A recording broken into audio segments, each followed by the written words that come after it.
Little feet and little Salut dreams. monde, si vous hésitez entre le M9 ou le Airflow de Montcozy et le M5, cette vidéo est pour vous. Commencer avec les designs. Le M5 est plus léger et plus compact. Et le M9 est un petit peu plus gros, mais il y a des bouteilles plates pour faciliter le rangement. Le M5 est un petit peu plus grand comparé au M9 qui est un petit peu plus teardrop comme forme. Je pense pas que le M9 est encore moins visé dans la brasserie. Ensuite, pour le niveau de scission, il y a le M5 en M9, tandis que le M9 en M5. Et le M9 est un petit peu plus puissant. Ensuite, pour les modes, le M5 est un mode de simulation, d'expression et un mix versus le M9 qui en fait beaucoup plus. Entre autres, de plus, il fait MyFlow, donc tu peux personnaliser ton mode. Puis le Milk Relief et Milk Boost, donc pour augmenter ta supply si tu en as besoin. Ensuite, pour les réglages du tirelet, sur le M5, on a sur le tirelet.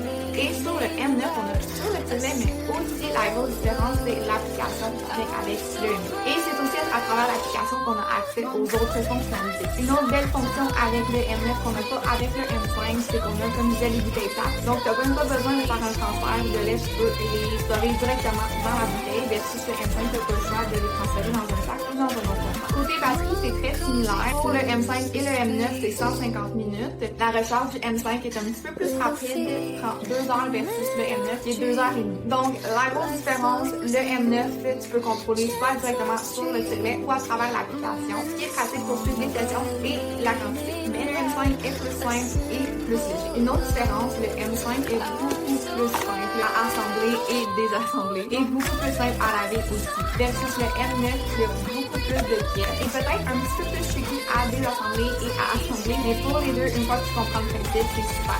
Et bien sûr, ce que j'adore aussi de Montcozy, c'est d'avoir des équipes de transport. On peut voir pour le M9 et le M5 que les étuis sont la même grosseur. Le M9 est un petit peu plus lourd juste parce que les tirelets sont un petit peu plus lourds. En plus d'avoir les bouteilles de fer que j'ai mis à l'intérieur, mais sinon, c'est pas mal pareil. Et en plus, c'est trop vraiment belle. Donc, en général, le M5 est idéal pour une utilisation occasionnelle. Il est plus léger. Le M9 est idéal pour une usage plus fréquent, plus puissant et c'est trop plus pratique parce qu'il a l'application. Plus de fonctions comme le Milk Boost, en plus d'avoir des bouteilles plates qui est merveilleux pour le rendement. Donc, dites-moi en commentaire lequel que vous avez choisi ou si jamais vous l'avez déjà utilisé, c'était quoi vos impressions. J'ai également un rabais au cours que vous pouvez utiliser soit sur Amazon ou sur le site de Montcozy que je vais mettre dans la description. Et n'oubliez pas de t'abonner pour ne pas manquer mon prochain vidéo dans ma série d'années.